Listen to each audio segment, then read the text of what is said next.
Racial profiling या religious profiling करनी होती है या होती है ऑटोमेटिकली? ट्रेन पे जो भी असॉल्ट हुआ था वो मुस्लिम मॉब ने किया था, that is a fact. Media वाले आपको blue eyed boy of Modi ji भी कहने लगे। दाऊद इब्राहिम का सोना था ये बेसिकली। अच्छा, सबसे बड़ी बात ये थी कि समय दाऊद इब्राहिम का खौफ बहुत था ना, बहुत ज्यादा। तो उसी का सोना था, वो पकड़ा गया। गोल्डन क्रिसेंट पाकिस्तान, अफगानिस्तान और ईरान वाला जो क्रिसेंट, वो golden triangle for this Myanmar, Thailand, Laos वाला गोल्डन ट्रायंगल। वहां से ये ड्रग्स इंडिया में आती हैं दोनों जगह से। पूरे भारत में ना जो छवि है पुलिस की, करप्शन की वजह से या लोएस्ट रैंक करप्शन की वजह से थोड़ी खराब है। मैंने तो बहुत लोगों को डिसमिस किया because they were found indulging in corruption. AI का तो बहुत यूज है। एआई का यूज पुलिस के काम में बहुत ज्यादा है। It's a dual use technology, positive use भी है, नेगेटिव यूज भी है। आजकल डीप फेक वीडियोस का चला हुआ है। दूसरा क्या है कि वो साइबर क्राइम जितने आजकल होते हैं, एआई से वॉइस जनरेट करके वो लगता है सामने वाले को कि उसी अधिकारी से या उसी पॉलिटिशियन से उसकी बात हो रही है। डिजिटल अरेस्ट वाला भी बहुत चलता है ना, जो डिजिटल अरेस्ट का है। अच्छा, डिजिटल अरेस्ट नाम की कोई चीज लॉ में है ही नहीं। लोगों को डराते हैं एज पुलिस ऑफिसर या कस्टम्स ऑफिसर। जैसे मेरा भी फोटो लगा के व्हाट्सएप बना लेते हैं।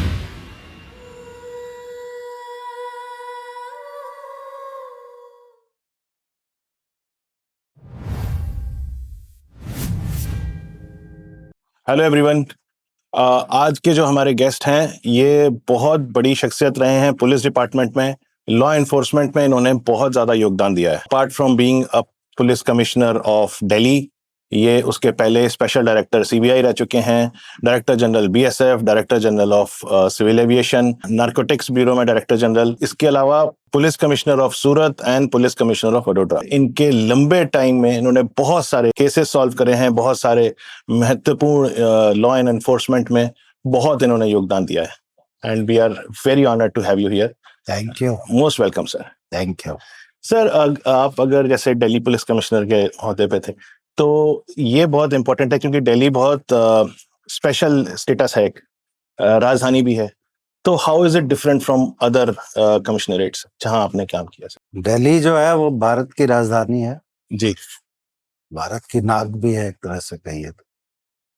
यहाँ पे राष्ट्रपति जी से लेके प्रधानमंत्री जी और मिनिस्टर्स, एमपीज, ये तो इंडियन वीवीआईपीज हो गए। बाकी डिप्लोमेटिक एरिया भी है जिसमें एम्बेसडर्स और काफी डिप्लोमेट्स रहते हैं।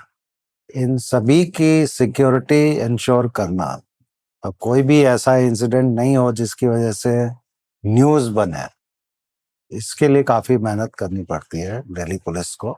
हमारा काफी समय इस चीज को इंश्योर में करने में जाता है कि कोई भी वारदात ऐसी नहीं हो जो सेंसेशनल हो, जी जिसका फायदा दूसरे लोग उठा सके। बिल्कुल। उस लिहाज से दिल्ली पुलिस कमिश्नरेट जो है वो दूसरे कमिश्नरेट से अलग है। और वैसे भी दिल्ली पुलिस कमिश्नरेट जो है वो वर्ल्ड का सबसे बड़ा मेट्रोपॉलिटन पुलिस फोर्स है। अच्छा। जी। Okay, in terms of manpower? In terms of manpower, yes. Manpower की बात करें मैन तो पावर एंड एरिया बहुत। अच्छा, हाँ। क्योंकि दिल्ली का एक स्पेशल स्टेटस सर ये भी है कि ये यहाँ पे एलजी का वो चलता है और चीफ मिनिस्टर भी हैं, but Delhi police directly reports to the LG, lieutenant governor. तो उसको कैसे मद्देनजर रखते हो, उसको कैसे मैनेज करना होता है? क्या दो कन्फ्लिक्टिंग व्यूज भी आते हैं कई बार? नहीं, ऐसा कुछ नहीं। दिल्ली पुलिस एक्ट जो है उसके जी। तहत Delhi police comes under MHA. अच्छा। और दिल्ली पुलिस का जो काम है उसका डायरेक्ट सुपरविजन लेफ्टिनेंट गवर्नर जो दिल्ली के होते हैं वो करते हैं। अच्छा। एज सच पुलिस कमिश्नर जो होते हैं वो दिल्ली के जो एलजी हैं, he reports to the Delhi LG. Sir, ये हमने देखा कि बाहर जब भी हम जाते हैं out of India, minimum police presence and maximum utility आती है, पर इंडियन पुलिस में हर जगह चेक पॉइंट्स लगे होते हैं। दिल्ली में भी हमको कई बार चेक पॉइंट्स दिखते हैं। तो इसके ऊपर भी आपने कुछ काम किया है? जो दिल्ली की जनता है उसकी जनसंख्या जो है वो करीब 2 करोड़। जी। और हमारी जो पुलिस फोर्स है वो करीब 94,000 का सैंक्शन स्ट्रेंथ है, but present strength is around 82-83,000। Okay. तो हम लोग 82-83,000 पुलिस फोर्स में 2 करोड़ की जनता को केटर करते हैं। तो इसमें सिर्फ लॉ एंड ऑर्डर ही नहीं है, इसमें ट्रैफिक मैनेजमेंट भी है, यस, वीवीआईपी सिक्योरिटी भी है, डिप्लोमेटिक एरिया की सिक्योरिटी भी है। टेक्नोलॉजी जरूर एक आंसर है कम पुलिस फोर्स को यूज करने के लिए, जी, लेकिन अभी हम उस स्थिति में नहीं पहुंचे हैं। उसका सबसे बड़ा कारण ये है कि जैसा आपने विदेशों का एग्जाम्पल दिया, वहां पे सेल्फ डिसिप्लिन लोगों में काफी करेक्ट, है और ट्रैफिक डिसिप्लिन भी बहुत है। अपने यहाँ अगर पुलिस का बंदा रोड पे नहीं है तो डिसिप्लिन नहीं आता। तो डिसिप्लिन नहीं आता, बिकॉज हर एक आदमी इतनी जल्दी में होता है हाँ, कि उसको रोड क्रॉस करनी है। तो वो सेल्फ डिसिप्लिन नहीं होने के कारण उसको सब्स्टिट्यूट करना पड़ता है from the presence of police force on the streets. एक तो ट्रैफिक ही बात नहीं है, हमारे यहाँ जो दिल्ली पुलिस में क्राइम्स होते हैं, मतलब दिल्ली में जो क्राइम रिकॉर्ड होते हैं, रजिस्टर होते हैं, उसमें जो 70-80% क्राइम्स हैं वो street crimes, chain snatching, bag lifting, file पेटी स्नैचिंग, क्राइम्स। पेटी क्राइम्स है। आप पुलिस की प्रेजेंस अगर रहेगी तो वो एक डिटरेंट इफेक्ट रहता है। जी, जी। Sir, as a top cop of so many commissionerates, what was the toughest decision which you took? क्या ऐसा टफ सबसे ज्यादा डिसीजन था जो आपने कभी भी लिया हो अपने टेन्योर में? देखिए, पुलिस में अगर आप टफ डिसीजन नहीं ले सकते then you are not a police officer. जी, It's always a difficult decision, difficult situation in which you have to take a call. तो मैंने काफी सिचुएशन ऐसी फेस की है जिसमें लोगों को मेरा डिसीजन पसंद नहीं आया हो, बट अल्टीमेटली पब्लिक गुड के लिए वो डिसीजन सही रहते हैं। तो काफी ऐसे सिचुएशंस आई हैं जिसमें कॉल लेनी पड़ती है। सर, एक तो सबसे बड़ा आपने जो इन्वेस्टिगेशन किया था वो गोधरा का, जब साबरमती एक्सप्रेस, हाँ, उसके ऊपर आपने इन्वेस्टिगेशन किया था, और क्योंकि वो इतना ज्यादा संवेदनशील मामला अपने आप में था, एंड उसके बाद शायद कुछ मीडिया वाले आपको blue eyed boy of Modi ji भी कहने लगे। तो ये पॉलिटिकल प्रेशर्स के साथ में और इस संवेदनशील के क्या ऐसा फाइंडिंग्स रही और क्या कैसे आपने किया, उसको अंजाम कैसे दिया? गोधरा की बात कर। जी हाँ। देखिए, गोधरा जो रेलवे इंसिडेंट हुआ था साबरमती एक्सप्रेस का, वो 27 फरवरी 2002 को हुआ, जिसमें साबरमती एक्सप्रेस ट्रेन को रोक के उसके ऊपर असॉल्ट किया गया और S6 बोगी में आग लगाई गई, जिसमें 59 लोगों की जानें गई। 59 में लेडीज भी हैं, बच्चे भी हैं, जेंट्स भी हैं, और ये बहुत ही खराब इंसिडेंट था। और उसके बाद गुजरात में काफी राइट्स, कम्युनल राइट्स हुए। मैं सीबीआई में था, मेरा डिप्यूटेशन पूरा हुआ था 2002 जनवरी में। 2 महीने की लीव मिलती है, वो अवेल करके मैंने अप्रैल में ज्वाइन किया था। उसके बाद गवर्नमेंट ने ये केस में एक SIT बना के इसका इन्वेस्टिगेशन का जो इंचार्ज मुझे बनाया था, मेनली बिकॉज मैं सीबीआई से जस्ट लौट के आया था, 10 साल करीब सीबीआई में रहा, तो ये सोच के रखा होगा कि केस का इन्वेस्टिगेशन फेयरली और साइंटिफिकली और एक्सपीडिशियसली हो जाए। मेरे ज्वाइन करने के समय तक करीब 2 महीने निकल चुके थे उस इंसिडेंट को, और उसमें काफी इन्वेस्टिगेशन हो भी चुका था। लेकिन जिस वक्त मैंने ज्वाइन किया उस वक्त ये समझ में नहीं आ रहा था कि ये एक्सीडेंट है या कॉन्स्पिरेसी है या कैसे हुआ है ये इंसिडेंट। उसको स्टैब्लिश करने के लिए क्राइम सीन का इन्वेस्टिगेशन जो होता है वो काफी जरूरी होता है ये सब ऐसे केसेस में। तो वहां मैंने काफी समय बिताया और मुझे ये समझ में आ गया कि ये जो ट्रेन पे असॉल्ट हुआ है ये कोई एक्सीडेंटल चीज नहीं है। कारण ये है कि ये ट्रेन आ रही थी मुजफ्फरपुर से अहमदाबाद के बीच में चलती है ट्रेन, उसका नाम साबरमती एक्सप्रेस है, और उस वक्त कार सेवा में गए हुए जो कार सेवक थे उस ट्रेन से ये अयोध्या से वापस लौट रहे थे। इस ट्रेन को सुबह 3 बजे के आसपास पहुंचना था गोधरा, पर 4-4.5 घंटे लेट थी, तो 8 बजे के आसपास 7:55 ये वहां पे पहुंची। नॉर्मल स्टॉपेज ट्रेन का गोधरा रेलवे स्टेशन पे 10 मिनट का है, तो 10 मिनट ट्रेन रुकी। सुबह का टाइम था तो लोगों को ब्रश करना है, मुंह धोना है, चाय पीनी है, इसके लिए जी। ट्रेन से पैसेंजर्स उतरे और most of the passengers were car सेवक। प्लेटफॉर्म पे पैसे के लिए थे ना, कोई झगड़ा हुआ होगा तो वहां पे बवाल हुआ कुछ थोड़ा बहुत। तो ये सारे लोग ट्रेन में चढ़ गए और ट्रेन ने चलना शुरू किया। थोड़ी दूर गई होगी, ट्रेन खिसक ही रही थी प्लेटफॉर्म पे, साइमल्टेनियसली चेन पुल हुआ, अच्छा। ट्रेन वहीं प्लेटफॉर्म पे रुक गई। तो फिर वो लोग बाग उतरे नीचे, फिर सेटल हुए और जो रेलवे का स्टाफ है वो उसको सेट करता है। बेसिकली चेन पुलिंग सिस्टम जो है वो, आप अंदर से चेन जो पुल करते हैं तो बाहर एक बोगी, हर एक बोगी के बाहर एक की होती है, चाबी होती है, अच्छा। वो घूमती है जिसकी वजह से वैक्यूम रिलीज होता है ओके। और वो ट्रेन रुक जाती है। जी। और जब उसको चलना होता है फिर से, तो चाबी को सेट करना होता है, फिर से उसी पोजीशन पे लाया जाता है जहाँ से वो वैक्यूम रिलीज नहीं हो। जी। तो वो सेट हुआ, फिर ट्रेन चली और करीब 8:05 या 8:07 के आसपास वो ट्रेन फिर रवाना हुई। फिर 4 डिब्बों से साइमल्टेनियसली चेन पुल हुआ। तो ट्रेन करीब प्लेटफॉर्म से 200-300 गज आगे जाके फिर से रुक गए। ये जो बोगी था S6, वो ए केबिन के सामने है और वहां पे मॉब पहले से हाजिर था, करीब 150-200 लोग थे।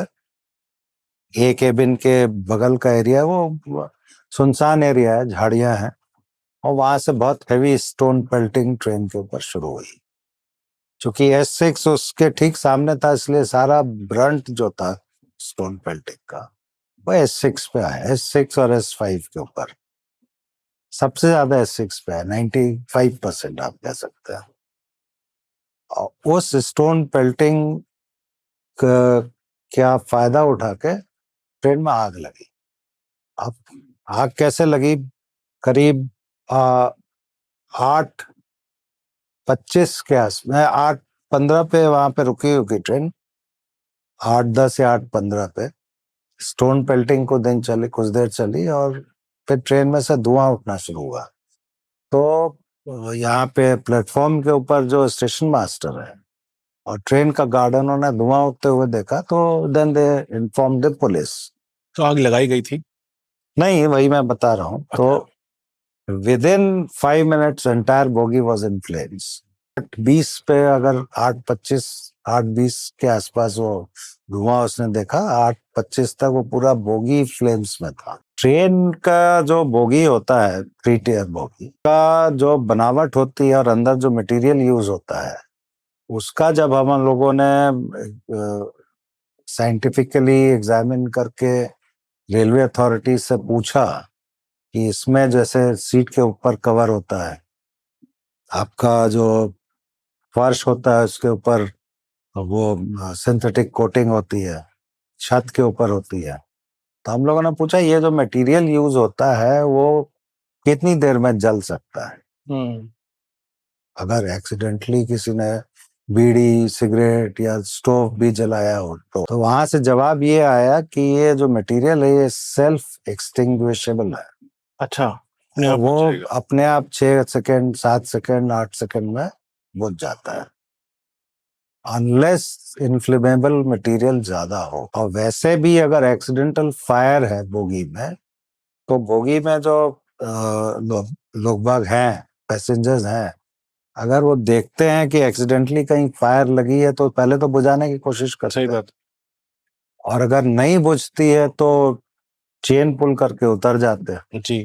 ठीक है, ये ट्रेन खड़ी हुई थी और जो एक्सीडेंटल फायर होती है, अगर चलती ट्रेन में चल रही है ट्रेन, तो आधा घंटा, पौन घंटा, 1 घंटे में पूरी बोगी फ्लेम में आती है। ठीक है, ये ट्रेन खड़ी हुई थी। इस ट्रेन में जो बयान रेलवे ऑफिशियल्स के हुए, उनके हिसाब से 5 मिनट में बोगी फ्लेम में थी। नेचुरल रिएक्शन होता है, क्यों हुआ ऐसा? तो फोरेंसिक एग्जामिनेशन और जो एक्सपर्ट्स का एग्जामिनेशन उसने लगा कि ये जो जला है इसमें इन्फ्लेमेबल मटेरियल यूज हुआ है। दूसरा हम लोगों ने ये देखा कि जब बोगी को हम लोग we reconstructed the scene of crime, तो वो बोगी को प्लेस किया गया वहां पे, और we tried to throw the water from outside. अच्छा। बोगी ऐसी जगह प्लेस था जहां पटरी पे अगर कोई आदमी नीचे खड़ा हुआ है तो उसका हाथ खिड़की तक नहीं पहुंच सकता। वो करीब 7 फीट के आसपास का हाइट वहां से होती है। कोई अगर बाहर से पेट्रोल फेंकेगा या बाहर से केरोसिन डालेगा तो वो मटेरियल अंदर जा ही नहीं सकता है, वो आधे से ज्यादा मटेरियल बाहर गिर जाएगा। अंदर आग लगना की संभावना कम है, बाहर आज ज्यादा आग लगेगी। फिर हम लोगों ने उस बोगी में जो बर्निंग पैटर्न था वो देखा, तो ये दिखाई दिया कि पीछे के साइड के बीच के साइड तक जो बर्निंग पैटर्न है वो बोगी बहुत जरूरत से ज्यादा जला हुआ है। फर्श, सीट्स और छत, उससे अगर आप आगे जाएंगे मिडिल पोर्शन से आगे तो वो पोर्शंस कम जले। तो ये तय हुआ, और जो पैटर्न था वो ऐसा था कि हमने जब पानी डाला पीछे से खड़े होके तो जिस पैटर्न से आग लगी थी उसी पैटर्न से पानी वहां तक जाके रुक गया। ओके। ठीक है, तो ये तय हुआ कि, और ये कंक्लूजन ड्रॉ हुआ कि जिसने भी इन्फ्लेमेबल मटेरियल डाला है वो पीछे से खड़े होकर उसने डाला होगा, अंदर आके। इन्वेस्टिगेशन में फिर फोरेंसिक एग्जामिनेशन जो हुआ, एफएसएल एक्सपर्ट्स ने बताया कि जो बर्निंग अवशेष मिले वहां से, रेमनेंट्स जो थे, उसमें पेट्रोल का और केरोसिन का प्रेजेंस मिला। ठीक है, फिर हमारा इन्वेस्टिगेशन आगे बढ़ा। उसमें जो पकड़े गए थे लोग ऑन द स्पॉट, और उसमें से कुछ लोगों को हम लोगों ने उस समय ये नार्को साइको एनालिसिस कराया। पहले लाई डिटेक्टर पे रखा जी, उसके बाद कुछ उसमें से रिजल्ट्स आए तो उसके बाद नार्को साइको एनालिसिस कराया उनका, ट्रुथ सीरम टेस्ट बोलते हैं। अच्छा। उसमें क्या होता है कि डॉक्टर्स के प्रेजेंस में सोडियम पेंटाथॉल का इंजेक्शन दिया जाता है, और जो भी आरोपी होता है या जो भी आदमी जिसको दिया जाता है वो सेमी कॉन्शियस स्टेज में आता है। देन उसको क्वेश्चंस पूछते हैं, उसमें जो वेरिएशंस आते हैं तो एक्सपर्ट्स हमें बताते हैं कि इस क्वेश्चन पे इसने इस तरह का जवाब दिया है। मोस्टली चीजें बाहर आ जाती हैं if the accused is a real culprit. Correct. अब चूंकि इसमें इंटरवेंशन करना है, बॉडी में इंजेक्शन डालना है, तो बगैर कंसेंट के ये होता नहीं है। अच्छा। इसमें पहली चीज है कंसेंट ऑफ द एक्यूज्ड, और दूसरा है कोर्ट की परमिशन जी। तो दोनों चीजें लेके डॉक्टर्स की हाजिरी में और फोरेंसिक एक्सपर्ट्स की हाजिरी में ये टेस्ट हुए कुछ लोगों के ऊपर। उसमें से ये थ्योरी निकल के उसमें इन लोगों ने बताया, अच्छा ये जितने भी टेस्ट होते हैं they don't have any evidentiary value. Okay. These are only an aid or assistance to the direction देने के लिए कि इस लाइन पे आप इन्वेस्टिगेट कर जी। सकते। अच्छा। तो उसमें ये निकल के आया कि इन लोगों ने पेट्रोल इकट्ठा किया था, करीब 160 लीटर पेट्रोल इकट्ठा किया था एक दिन पहले, और जब ट्रेन आई और स्टोन पेल्टिंग हुई जहाँ पे सेकेंड टाइम ए केबिन के सामने, स्टोन पेल्टिंग का लाभ लेके ये ट्रेन में घुस गए। इतना इसके उसमें से मतलब प्लान था पहले से। प्लान। फिर हमने इन्वेस्टिगेशन करना शुरू, उस लाइन पे इन्वेस्टिगेशन हुआ।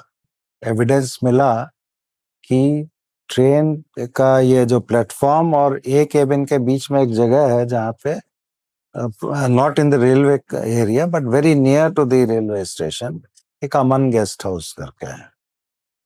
वहां पे एक दिन पहले 10-12 लोगों की मीटिंग हुई थी जिसमें ये पेट्रोल इकट्ठा किया गया। कई लड़के टेम्पो लेके नजदीक के पेट्रोल पंप से, वहां से 160 लीटर पेट्रोल लिया। पेट्रोल पंप के मालिक का जब पूछताछ हुई तो उसने बयान दिया, यस हमारे यहाँ से उन्होंने उठाया था। उनका कोर्ट में बयान कराया। फिर ये जो 160 लीटर पेट्रोल हुआ था लेके आए, वहां रखा। ट्रेन आई, और उस समय पहले से, चूंकि अब कोई भी इंसिडेंट अगर एक्सीडेंटल होगा, ट्रेन अगर कहीं सुनसान एरिया में रुकी है, जहाँ कम आबादी है, तो वहाँ सडनली 150 लोग तो नहीं आ जाते ना, वो पहले से वहां होंगे, तभी तो अटैक हुआ ट्रेन के ऊपर। तो वहां से जब ये ट्रेन चली और दोबारा रुकी, और जो ट्रेन पे स्टोन पेल्टिंग हुआ, तो उसका डायरेक्शन ऐसा था कि जो ट्रेन का पिछला मतलब बोगी का पिछला हिस्सा था, उस साइड बीच में से लेके पिछले हिस्से तक ज्यादा पेल्टिंग हो रही थी और आगे थोड़ी कम थी। तो जब स्टोन पेल्टिंग बहुत तेजी से, वहां अगर हमने जब उसका एग्जामिनेशन उस समय जो हुआ था, तो वहां से एसिड की बोतल और बड़े बड़े पत्थर के टुकड़े, टाइल्स के टुकड़े, ये सब रिकवर हुए। तो रेलवे ट्रैक पे जो पत्थर होते हैं वो तो ट्रैक के ऊपर होते हैं ना, जो ट्रैक से दूर अगर मॉब खड़ा है, थोड़े तो रेलवे के पत्थर उठाएंगे, बट काफी चीजें वो लेके आए। तो ईंटें, टाइल्स, केरोसिन की बॉटल्स, पेट्रोल का तो नहीं, केरोसिन की बोतल, एसिड की बोतल, ये सब वहां से रिकवर हुई। तो स्टोन पेल्टिंग का जो डायरेक्शन था और जो स्पीड थी, उसकी वजह से ये जो कांच का वो खिड़की होती है, शीशे, वो टूट गए। उसके बाद नॉर्मल वो ट्रेन में वो मेटल के भी शटर्स होते हैं, वो भी टूट गए। तो लोग बागों का नॉर्मल रिएक्शन क्या होगा कि जो आदमी बर्थ पे बैठा हुआ, सुबह का टाइम था तो सभी बर्थ पे थे, कुछ लोग ऊपर होंगे, तो नीचे से या तो ऊपर चढ़ जाए या आगे की तरफ भागे, जिस तरफ कम स्टोन पेल्टिंग हो रही। ठीक है, दरवाजे बंद थे। दरवाजे बंद कैसे थे वो भी? ये लोग चढ़े थे, जो कार सेवक जब ट्रेन में चढ़ गए थे और जी। प्लेटफॉर्म पे झगड़ा हुआ, तो इन्होंने सारे दरवाजे बंद कर लिए थे कि कोई बाहर से अंदर नहीं आ जाए। उसी स्थिति में ट्रेन मूव की थी और हार्डली 2 या 3 मिनट के बाद फिर रुकना पड़ा था। तो आगे की तरफ जनता गई, कुछ लोग सीट के नीचे घुस गए, कुछ लोग ऊपर चढ़ गए। उसमें क्या हुआ कि जो पिछला वाला पोर्शन है वो खाली सा हो गया। मतलब अगर आप पीछे से चढ़ेंगे तो आपको दिखाई देगा कम लोग हैं। अब इन लड़कों ने जो पेट्रोल लेके आए थे, इन्होंने क्या किया कि वेस्टिब्यूल को काटा। S6 और S7 के बीच में जो वेस्टिब्यूल था, उसको काट के, देख उसके नीचे जो प्लेट्स होती हैं, 2 बोगी को आप जब जोड़ेंगे, जी हाँ। तो 1-2 प्लेट्स ऊपर होती हैं, जी। इससे एक जगह से दूसरी जगह आप जा सकते हैं, एक बोगी से दूसरी जगह। करेक्ट। उस प्लेट पे चढ़ के, अब वो वेस्टिब्यूल का दरवाजा भी बंद था, अंदर से बंद किया हुआ था, उसको जबरदस्ती उन्होंने खींच के खोला। तो उसके जो स्क्रैच मार्क्स वगैरह थे, वो FSL रिपोर्ट में तय हुआ कि ये फोर्सिबली उसको खोला गया है। वहां से खोल के घुसे अंदर, और जो 2 साइड के टॉयलेट्स होते हैं, उसके आगे जगह होती है जहाँ वॉश बेसिन होता है, वहां खड़े होके इन लोगों ने पूरे कैब जरिगन खाली किए और दरवाजा खोल के कूद गए। और बाहर जो मॉब था, उन्होंने बर्निंग रैग्स लेके नीचे से खड़े होके, वो स्टिक्स में, लंबे लंबे जो स्टिक्स होती हैं, उसमें रैग्स आगे बांध के, केरोसिन में डुबो के या पेट्रोल में डुबो के, उसमें आग लगा के, वो burning rags they pushed through the Windows inside, उससे पूरी आग लग गई। इन्वेस्टिगेशंस रिवील्ड कि ये पूरा वेल प्लान्ड ऑपरेशन था। उनको पहले से पता था कि कार सेवक आ रहे हैं। वो तो पूरा, हम लोगों ने जब इन्वेस्टिगेशन किया तो ये भी देखा था कि पता कैसे चला कि ये आ रहा। हाँ। तो उसके इन्वेस्टिगेशन में तो जो कॉल दिया गया था अयोध्या में राम मंदिर के निर्माण के लिए, तो पूरे भारतवर्ष से कार सेवकों को वहां जाना था और बहुत प्री प्लान, मतलब उनका बहुत प्लान किया हुआ था कि इस तारीख को गुजरात से जाएंगे, इस तारीख को आंध्र प्रदेश से जाएंगे। तो एवरीबडी न्यू, वो पेपर में भी आता था, तो लोकल नॉलेज सबको था कि कहाँ से कार सेवक गए। अच्छा, जाते समय भी इसी ट्रेन से गए थे लोग। अच्छा। मुझे अहमदाबाद से जब ट्रेन चली थी 22 तारीख को रात में, तो उसी ट्रेन से लोग गए थे, और जब वो वहां से ट्रेन वापस आ रही थी तो उसी ट्रेन से वापस आए। प्लान पूरा विश्व हिंदू परिषद ने इस तरह से किया था कि कोई भी कार सेवक का जत्था जो आता है जिस भी स्टेट से, उसको रुकने की जरूरत नहीं पड़े अयोध्या में। सुबह पहुंचे, दिन में आपने कार सेवा की, शाम को वही ट्रेन पकड़ के आप वापस। तो ऐसे इन्वेस्टिगेशन हुआ, फिर साइंटिफिक एविडेंस, फोरेंसिक एविडेंस, तो सर ओरल जब ऐसे एविडेंस। कुछ इन्वेस्टिगेशन होते हैं, रेशियल प्रोफाइलिंग या रिलीजियस प्रोफाइलिंग करनी होती है या होती है ऑटोमेटिकली? रेशियल प्रोफाइलिंग क्या जरूरत है? मतलब रिलीजियस प्रोफाइलिंग जैसे कह सकते हैं कि यस एक पर्टिकुलर। नहीं नहीं, उसका प्रोफाइलिंग नहीं। हम तो we are hardcore police officers.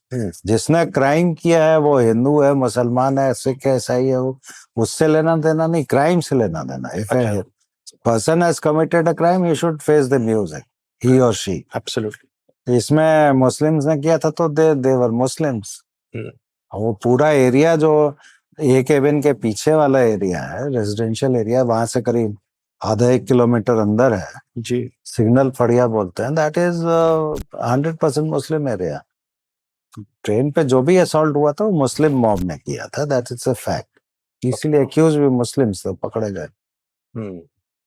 इसके ऊपर सुप्रीम कोर्ट का भी कुछ इन्वेस्टिगेशन भी करा? इसके बाद जब हमने इनको पकड़ा, चार्जशीट वगैरह फाइल्स हुई, तो 2008 में जब ये पेंडिंग था कोर्ट में मैटर फॉर ट्रायल, वहां पिटीशन फाइल हुई सुप्रीम कोर्ट में for transfer of investigation to CBI. Gujarat government ने अपोज किया होगा, तो उस समय सुप्रीम कोर्ट ने डिसाइड किया कि सीबीआई के रिटायर्ड डायरेक्टर है, उनके नेतृत्व में एक एसआईटी बनेगी जो इस केस को भी देखेगी। In addition to this case there were other cases also.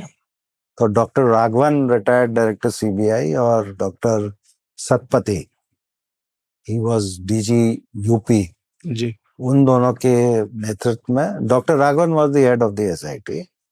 एक एसआईटी बनी, बाहर के ऑफिसर्स थे, और लोकल ऑफिसर्स में भी उन लोगों को लिया गया जो इस केस से रिलेटेड नहीं थे। अच्छा। तो उन्होंने इन्वेस्टिगेशन दोबारा किया इसका, और करीब 3 महीने तक तो हम लोगों से भी पूछताछ हुई काफी। मैं उनको फिर सीन ऑफ क्राइम पे भी ले गया था दिखाने के लिए, बताया क्या क्या इन्वेस्टिगेशन बाहर आया। फाइनली उनके भी इन्वेस्टिगेशन में ये निकल के आया कि हम लोगों का जो इन्वेस्टिगेशन है एकदम वो सही था, ठीक था। तो एक रिपोर्ट सबमिट हुई सुप्रीम कोर्ट में, जिसमें they mention that we could not find any lacuna in the investigation of the Gujarat police.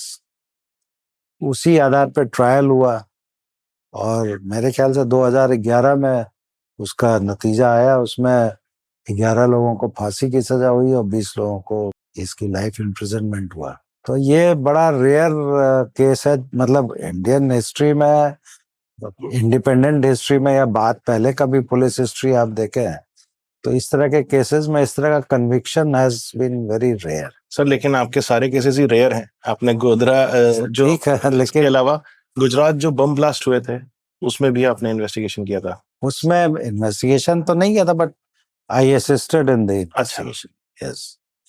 तो इसमें फिर वो सजा हुई, 31 पर्सन वर कन्विक्टेड, और ये वही लोग थे जो कोर ग्रुप के लोग थे जिनको हम लोगों ने आइडेंटिफाई किया था, जो कॉन्स्पिरेसी रचने वाले और एग्जीक्यूट करने वाला ग्रुप था। सो दैट अभी वो शायद केस सुप्रीम कोर्ट में पेंडिंग है, अपील हाई कोर्ट ने उसको अपील किया था। अच्छा सर, सीरियल ब्लास्ट का क्या रहा वैसे जो गुजरात वाले? 2008 में जुलाई में अहमदाबाद सिटी में सीरियल ब्लास्ट हुए थे, उसमें बहुत लोग मरे थे। उसी समय सूरत में भी कोशिश की गई थी सीरियल ब्लास्ट की, लेकिन अनफॉर्चुनेटली एक भी बॉम्ब नहीं फटा। सूरत में भी करीब 29 प्लेसेस पे बॉम्ब प्लांट थे। अच्छा। और अहमदाबाद में भी करीब 30। आप सूरत में कमिश्नर थे उस वक्त या? मैं बड़ौदा में पुलिस कमिश्नर था, बड़ौदा में नहीं हुआ था, अहमदाबाद में हुआ। अहमदाबाद में करीब 30-40 जगह बॉम्ब प्लांटेड थे, वो ब्लास्ट हुआ, और वन आफ्टर द अदर। और लास्ट में जब इंजर्ड को लेके लोग बाग सिविल हॉस्पिटल्स में आ रहे थे, लास्ट वाला ब्लास्ट तो बहुत ही गैसली था। वो कार में एक्सप्लोजिव लगाया हुआ था, उसको ब्लास्ट किया, उसमें अब काफी लोगों की जान गई। तो ये जब इन्वेस्टिगेशंस आपने दोनों इतने संवेदनशील इन्वेस्टिगेशन जिन्हें कहेंगे, कम्युनली चार्ज भी हो जाते हैं, तो इसमें कहीं ना कहीं कुछ प्रेशर आया आपको कभी, या कुछ ऐसा लगा कि नहीं, मेरे को दिक्कत आ कभी रही है? कोई प्रेशर नहीं।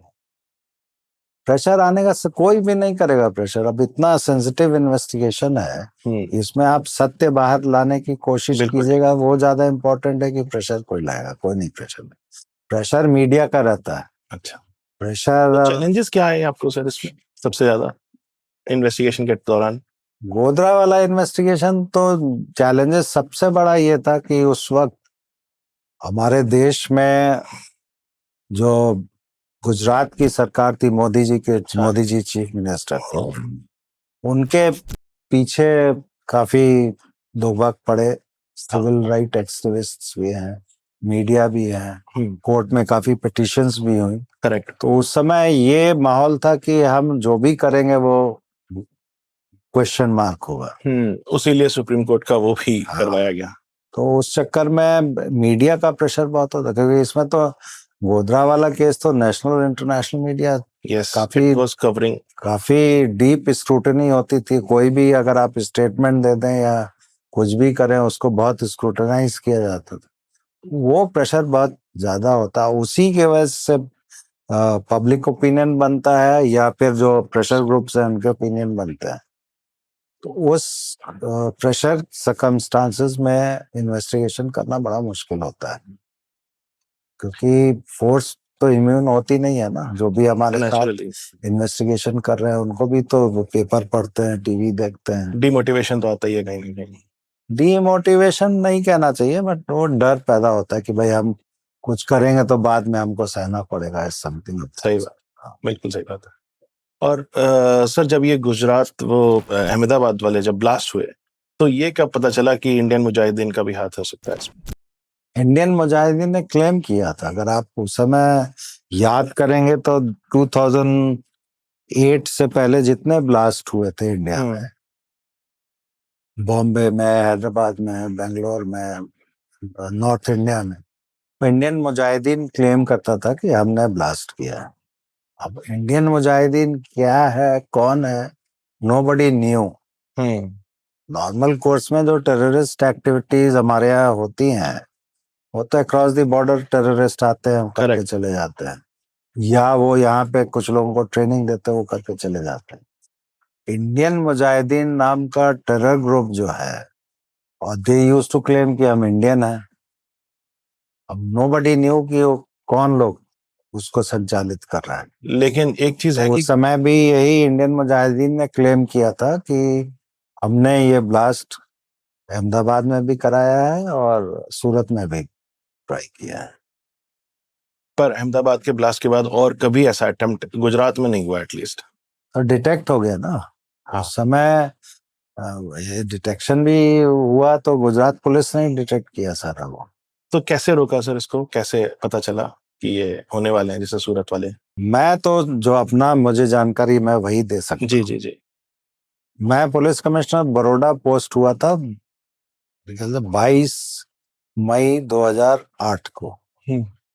ये ब्लास्ट हुआ जो अहमदाबाद में, it was on 26 of July 2008।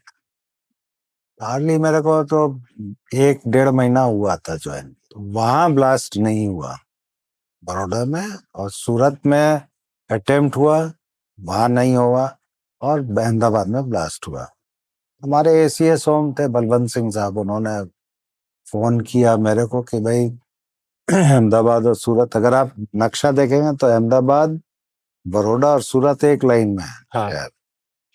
तो बोले कि तुम्हारे यहाँ नहीं हुआ, बाकी 2 जगह हुआ, कैन यू से व्हाट इज योर ओपिनियन।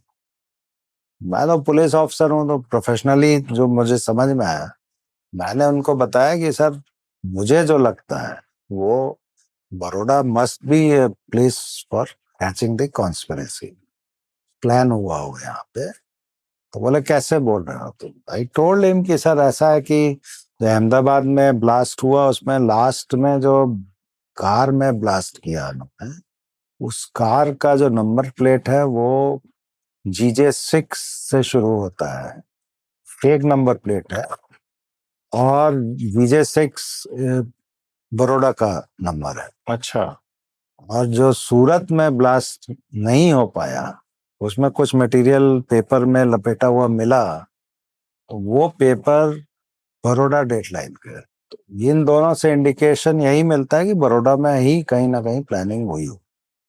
अच्छा, इतना बड़ा ब्लास्ट हुआ था तो IB के लोग भी आए थे, दिल्ली से भी, और इधर लोकल IB के, स्टेट IB के और सेंट्रल IB के भी लोग। तो ये हंच था मेरा कि इसमें जो सिमी है, उसको बैन कर दिया गया था 2002 में, उसके लोग जो हैं वो इसमें कहीं ना कहीं शामिल हैं। उसका थोड़ा बहुत वो एक पुलिस हंच होती है ना, वो हाँ।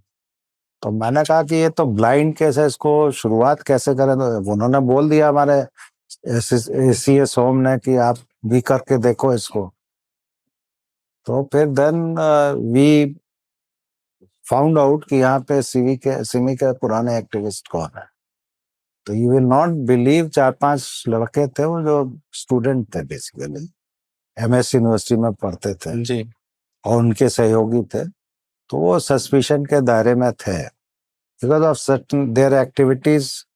कुछ दिन पहले जो छोटे मोटे कम्युनल राइट्स बड़ौदा में होते थे, उसमें उनका इन्वॉल्वमेंट था। And in one of the cases they tried to assault the police commissioner also previous to me.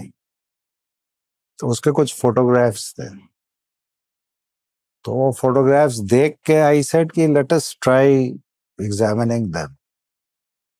तो उनको पिक किया, इंटरोगेट किया, वो सारी चीजें बाहर आ गई। अच्छा। दे रिवील्ड कि सारी कॉन्स्पिरेसी बड़ौदा में हुई है, सारा मटेरियल यहाँ था। तो ये हंच एकदम सही थी आपकी। हाँ, और यहाँ से दोनों जगह ये लोग गए। कौन कौन गए, इंडियन मुजाहिदीन में कौन है क्या नहीं है, एवरीथिंग दे रिवील्ड। उसमें बॉम्बे का ट्रेन ब्लास्ट डिटेक्ट हुआ, फिर हैदराबाद का ब्लास्ट डिटेक्ट हुआ, फिर तो बनारस, जौनपुर, अजमेर, ये सारे ब्लास्ट एक के बाद एक जो हुए थे वो सारे डिटेक्ट हुए बिकॉज इंडियन मुजाहिदीन ग्रुप तो एक ही था। और यही अच्छा, एक कड़ी मिली उसके बाद फिर, और उसी लिए सारे आगे फ्यूचर होने भी बंद हो गए गुजरात में। हाँ, उसके बाद आपने, if you remember, Batla house encounter जो हुआ था यहाँ पे, वो उसी के सीक्वेंस में तो पकड़ दकड़ के मामले में ही एनकाउंटर्स वगैरह हुए। काफी लोग पकड़े गए, फिर सजा भी हो गई अभी तो कुछ दिन पहले। So that was this. मैंने इन्वेस्टिगेशन नहीं किया था, but I, because of my interest, I tried to find out. तो उससे हुआ। सर, आपने लेकिन इन्वेस्टिगेशन चारा घोटाले में किया था। I mean at least you were part of. हाँ, when I was in the CBI, yes, पहले वाले। तो उसमें क्या चैलेंजेस थे? और उसमें सबसे बड़ी बात है कि डेफिनेटली चारा घोटाला जो था वो बिहार का बड़ी चीज थी, तो थ्रेट्स भी होते होंगे। How did you face that? अगर आप देखें 90s, 80s और 90s का Bihar, law and order was very bad. Yes. एक आम आदमी के लिए वहां पे सरवाइव करना was very difficult because kidnapping, murder, extortion काफी चलता। I joined the CBI first time in 92 Dhanbad में एज SP CBI धनबाद। अच्छा। और वहां पे I had come on deputation to CBI for my personal reasons also, and professionally also. CBI is a very good organization to serve on. 96 में ये fodder scam expose हुआ, और उसमें पहले PIL फाइल हुई पटना हाई कोर्ट में, Ranchi high court में, फिर पटना, दोनों को क्लब किया गया। और उसमें कोर्ट ने ऑर्डर किया कि CBI इन्वेस्टिगेट करेगी। State government went to the supreme court, वहां हियरिंग हुई। सुप्रीम कोर्ट ने कहा कि नहीं, CBI ही इन्वेस्टिगेट करेगी। लेकिन CBI हर महीने, वो डिवीजन बेंच है पटना हाई कोर्ट की, जस्टिस SN झा और जस्टिस मुखोपाध्याय की डिवीजन बेंच थी, वहां पे हर महीने प्रोग्रेस रिपोर्ट सबमिट करेगी ताकि इन्वेस्टिगेशन डिले नहीं हो और जल्दी और सही तरीके से हो। तो उसमें ईडी को भी और इनकम टैक्स को भी कहा गया था कि they will also submit there reports. तो सीबीआई में केसेस ट्रांसफर हुए तो सीबीआई ने उस वक्त ये पटना, रांची और धनबाद 3 ब्रांचेस थी बिहार में, ऑस्ट्रेल बिहार, तो उनको कहा इन्वेस्टिगेट करने के लिए। और जॉइंट डायरेक्टर कैलकाटा में बैठते थे डॉक्टर यूएन विश्वास, उनको कहा गया कि तीनों ब्रांचेस में जितने भी केसेस इन्वेस्टिगेट होंगे, you will be the head of the SIT. I was in Dhanbad, I was SP CBI Dhanbad, तो हमें कुछ केसेस मिले। बाद में रांची के जो एसपी साहब थे वो चले गए थे, तो उनके भी केसेस हम लोग ने रांची में जाकर देखे। एसपी एएसडी यूनिट बनी सीबीआई में, एनिमल हस्बेंड्री डिपार्टमेंट यूनिट, वो इन्वेस्टिगेशन के लिए। काफी मैसिव डिप्लॉयमेंट सीबीआई का भी हुआ रिसोर्सेज में, but basically investigation Patna, Ranchi और धनबाद के ऑफिसर्स को ही करना था। तो इन्वेस्टिगेशन किया, उसमें कुछ केसेस आइडेंटिफाइड हुए थे जो लार्जर कॉन्स्पिरेसी के केसेस थे। तो वो एक केस, ऐसे तो मैंने सारे किए, लेकिन एक केस जो लीड केस था वो RC-20/96 था, चाईबासा ट्रेजरी से रिलेटेड। उसमें उस समय चीफ मिनिस्टर थे लालू प्रसाद यादव, और उनके जो मिनिस्टर और दूसरे सीनियर ऑफिसर्स थे उन सबके रोल बाहर आए। तो उस सिचुएशन में हम लोगों ने वहाँ ये केसेस इन्वेस्टिगेट किए थे। और नेचुरली वो चूंकि किसी भी सिटिंग चीफ मिनिस्टर और उसकी टीम के अगेंस्ट में इन्वेस्टिगेशन करना इटसेल्फ इज ए वेरी बहुत बड़ी चीज है सर। बड़ी बात है। हम लोग का तो I was only SP rank officer, बाकी तो हमारी टीम में थे, कोई डीवाईएसपी था, कोई इंस्पेक्टर था, और भी एसपीस थे। तो बट चूंकि कोर्ट मॉनिटरिंग हो रहा था, इसलिए हम लोग को भी काम तो अच्छे से करना था, और इन्वेस्टिगेशन हुआ उसमें। उसमें भी pressures, counter pressures, media pressure बहुत था। सर सबसे बड़ी बात है, थ्रेट्स भी तो आए होंगे, क्योंकि बाहुबली हैं वहां के उस वक्त, और वो भी 80s 90s Bihar. Threat as such, अब हम तो हाइंडसाइट में ही देख के कह सकते हैं, उस समय हमें फील भी नहीं हुआ कि कोई थ्रेट है या नहीं है। वो उस एक पर्टिकुलर पैशन में आदमी काम करता करता चला गया। लेकिन हाँ, थ्रेट्स वगैरह थी, इसमें कोई शक नहीं। क्योंकि वो तो बाहुबली का राज चलता था उस वक्त। ये है, लेकिन सीबीआई के ऑफिसर्स पे हाथ डालना भी थोड़ा 10 बार आदमी सोचेगा उससे पहले। जी। और इसमें सबसे ज्यादा शॉकिंग डिस्कवरी क्या लगी आपको जब स्कैम का इन्वेस्टिगेशन कर रहे थे, जो पब्लिक को शायद नहीं पता? पूरा गवर्नमेंट ने खुद ही अपनी ट्रेजरी लूट ली। सबसे शॉकिंग तो वही, चीफ मिनिस्टर से लेके सीनियर आईएएस ऑफिसर्स हो या नीचे के अधिकारी हो, सबने मिलकर अपनी ट्रेजरी लूटी है ना। तो जब इन्वेस्टिगेशन स्टार्ट किया था तब आपको अंदाज था कि इतना बड़ा हो सकता है ये स्कैम?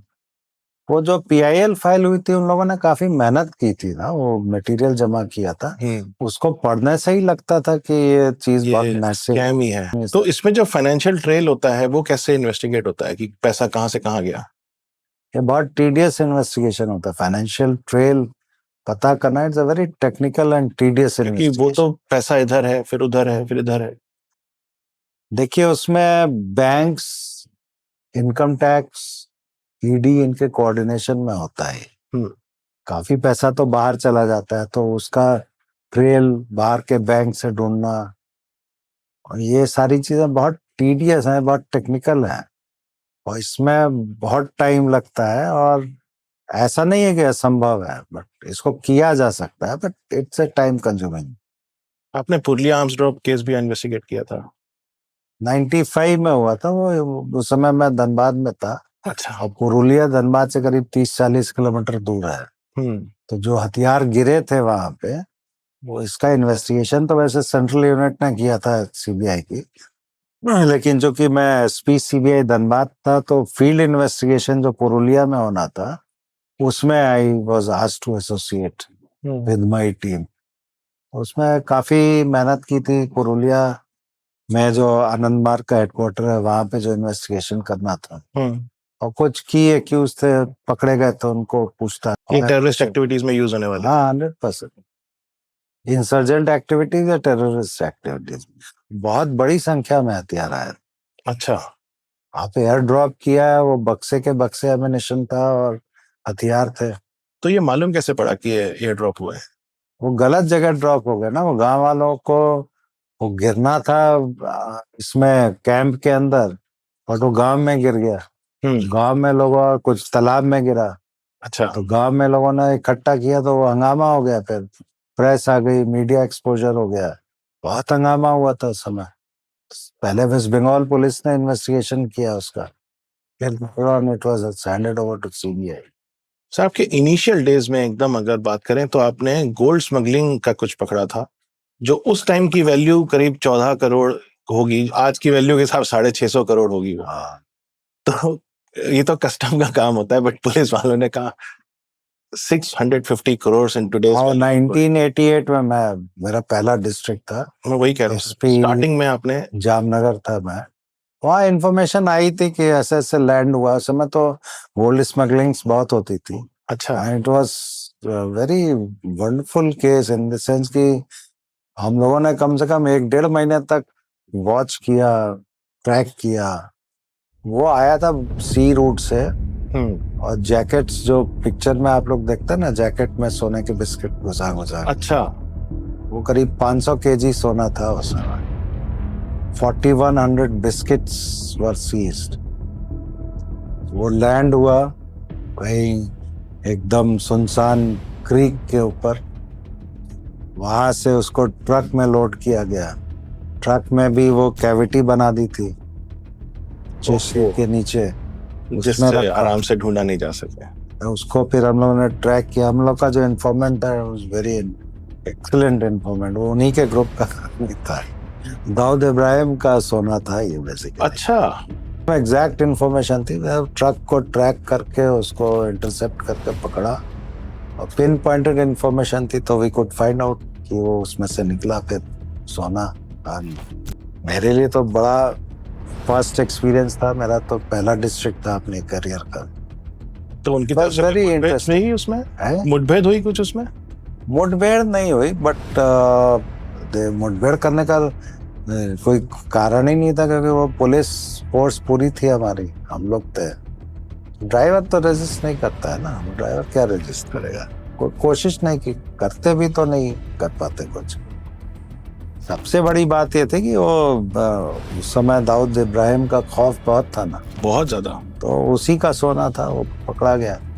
सर आपको मतलब कहीं ना कहीं डर नहीं लगता था? बड़े बड़े केसेस भी लिए आपने, चाहे पॉलिटिशियंस ये के है हो। कि once you wear the uniform, अगर हम ही लोग डरने लगेंगे तो बाकी फिर पब्लिक का क्या होगा?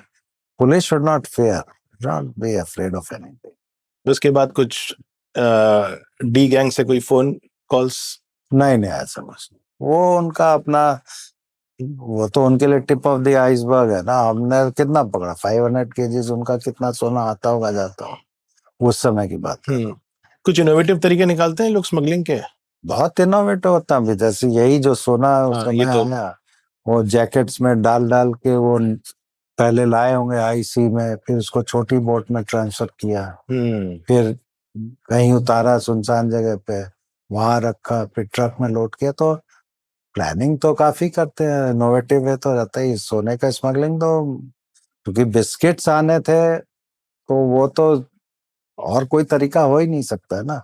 जैसे नारकोटिक्स है, उसकी स्मगलिंग अगर करनी है तो बहुत से तरीके होते हैं। आप नारकोटिक्स में भी थे, नारकोटिक्स विंग में? हाँ, I was DG director general. Narcotics. तो उसका कुछ बताइए सर, अगर उसमें उसमें कैसे स्मगलिंग हुई थी? एंड उसका रूट तो अलग होता होगा, मेनली शायद अफगानिस्तान पाकिस्तान रूट होता होगा। ये बहुत बड़ा टॉपिक है, but I will tell you in brief. Yes. हमारी जो जियोग्राफिकल सिचुएशन ऐसी है कि एक साइड में अफगानिस्तान पाकिस्तान है, एक साइड में म्यांमार थाईलैंड बांग्लादेश। बांग्लादेश है। नॉर्मल कोर्स में गोल्डन क्रीसेंट और गोल्डन ट्रायंगल, ये दो वर्ड्स में फ्रेजेस यूज होते हैं। गोल्डन क्रीसेंट पाकिस्तान अफगानिस्तान और ईरान वाला गोल्डन क्रीसेंट, और golden triangle for this Myanmar Thailand Laos वाला ट्रायंगल। अच्छा। वहां से ये ड्रग्स इंडिया में आती हैं दोनों जगह से। अफगानिस्तान में हेरोइन, ये सॉरी ओपियम का जो प्रोडक्शन है वो पूरी दुनिया का 98%। हाँ, ओपियम से हेरोइन बनती है, तो वो पूरी दुनिया में 98% प्रोडक्शन इन्हीं दोनों एरिया में है। हम चूंकि अफगानिस्तान। सैंडविच्ड हैं तो दोनों हमारे अंदर आता है। हम्म।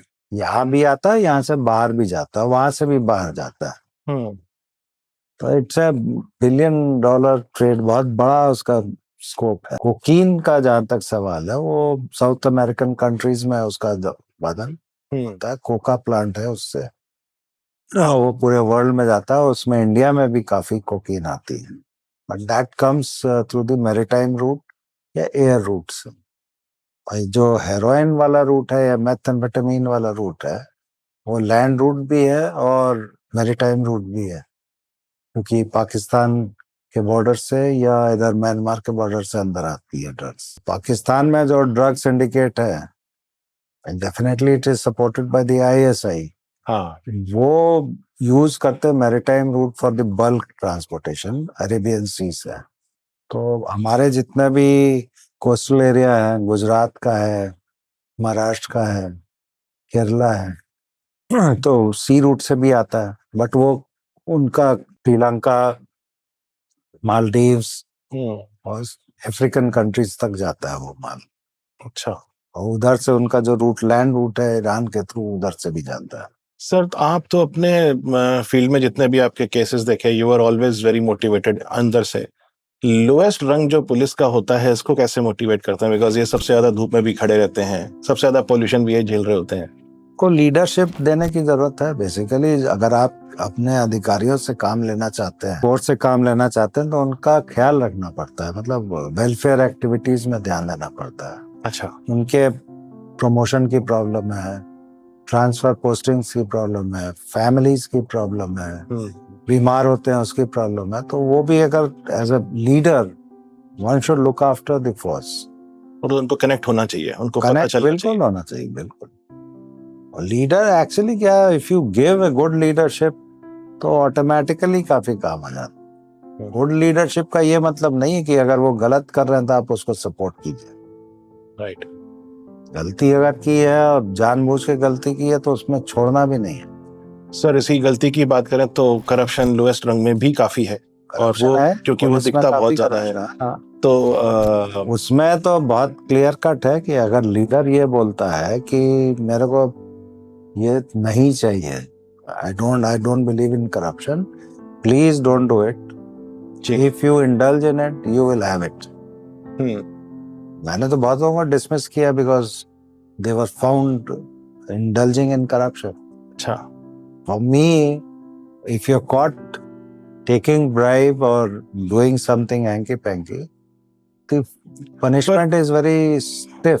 पूरे भारत में ना जो छवि है पुलिस की, समहाउ करप्शन की वजह से या लोएस्ट रंग करप्शन की वजह से थोड़ी खराब है, क्योंकि ये सबसे ज्यादा दिखते हैं।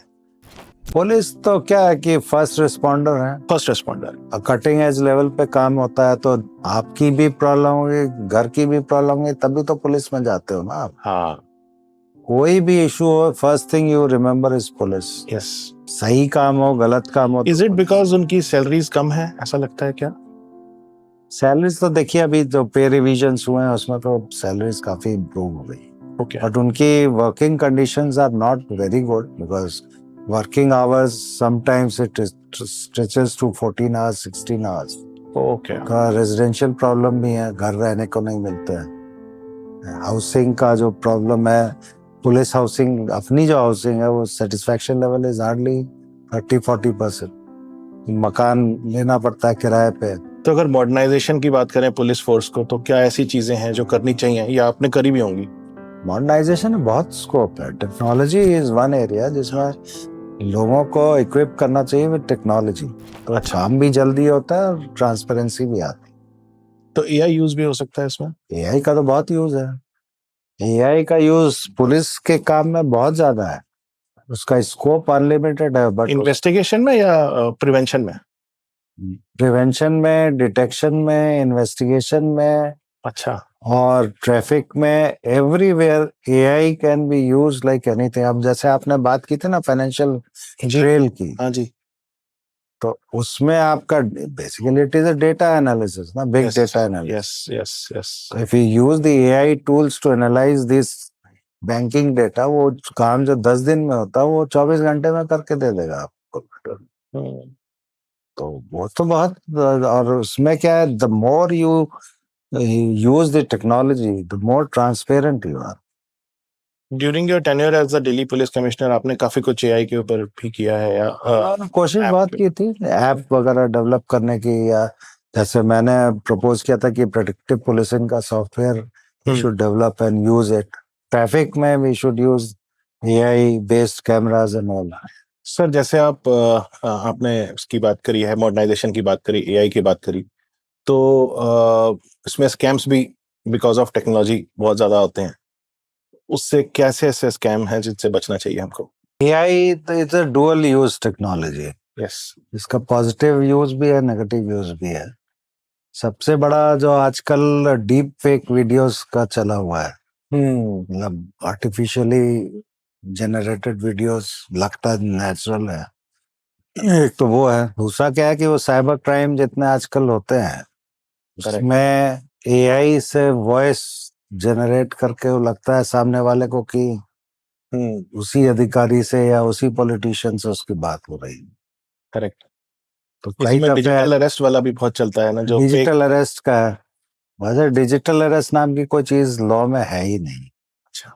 अरेस्ट अगर होना तो फिजिकल अरेस्ट होता है, there is no digital arrest. Correct. कोई भी अगर डिजिटल अरेस्ट की बात करता है तो गलत है। वो एक्चुअली लोगों को डराते हैं एज पुलिस ऑफिसर या कस्टम्स ऑफिसर्स कि उनका नाम किसी इन्वेस्टिगेशन में आया है, and gradually people were taken into that mode कि they are involved in the crime. जैसे मेरा भी फोटो लगा के व्हाट्सएप बना लेते हैं, अच्छा। देन दे, एज कई पुलिस ऑफिसर्स का है, and they send the messages for extortion and all.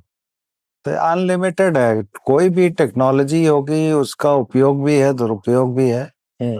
जिनको मतलब जो कॉमन मैन, जो आम आदमी है, उसको हमेशा सतर्क तो रहना पड़ेगा। उसको दिमाग के किसी कोने में ये रखना जरूरी है कि जो मोबाइल पे चीजें आ रही हैं वो हो सकता है जेन्युइन नहीं भी हो।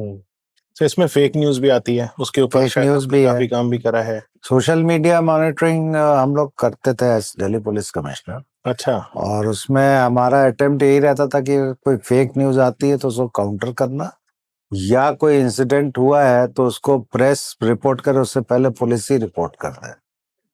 फॉर द अटेम्प्ट, ताकि फैक्चुअली लोगों को पता चलना चाहिए। राइट। कई दफे जो क्राइम्स होते हैं या लॉ एंड ऑर्डर सिचुएशंस होती हैं उसमें लोगों को सही समाचार नहीं मिलता है या फैक्ट्स नहीं पता होते हैं, जिसकी वजह से राइट्स भी हो जाते हैं या असॉल्ट हो जाते हैं। हाँ। फॉर एग्जाम्पल अगर आपको मैं बताऊं, हमारे टाइम में ये कोर्ट रूम में फायरिंग हुई थी रोहिणी में, गैंग वॉरफेयर के तौर पर, जिसमें हमारे जो ऑफिसर्स थे वहां पे उन्होंने काउंटर फायर करके उनको मार भी दिया था। लेकिन पब्लिक तक ये बात ठीक से पहुंचानी बहुत जरूरी थी कि फैक्ट तो है, हुआ है इंसिडेंट, और अगर हम सिर्फ मीडिया पे छोड़ दें तो बड़ा मुश्किल होता है। तो उस टाइम में फ्रंट पे आके खेलना जरूरी होता है, हाँ। फ्रंट फुट पे। बिल्कुल। तो I used to brief the media. मैं करीब 1-1.5 घंटे तक खुद ही ब्रीफ किया कॉल। अच्छा। और अपने जो सोशल मीडिया मॉनिटरिंग सेल है उनको भी लगाया, ताकि कोई गलतफहमी वाला मैसेज नहीं जाए कहीं। सर आपने ये जो मेडिसन, फेक मेडिसन, इसके ऊपर भी काफी काम किया है। तो ये फेक मेडिसन वाला जो चलता है इसमें हम बड़े प्लेयर्स को तो पकड़ते हैं, व्हाट अबाउट द फार्मेसीज जो जानबूझ के स्टॉक कर रही हैं, क्या उनके ऊपर कोई एक्शन नहीं होना चाहिए? होता है, अच्छा। जो स्टॉकिस्ट हैं और जो उसको बेचते हैं उन पे भी एक्शन होता है। क्योंकि कई फार्मेसी हैं वो जानबूझकर भी रखती भी हैं, तो कैसे रिपोर्ट करना देखिए, चाहिए? कई दफे जो मेडिसिन का दुरुपयोग होता है वो ड्रग्स के पॉइंट ऑफ व्यू से होता है।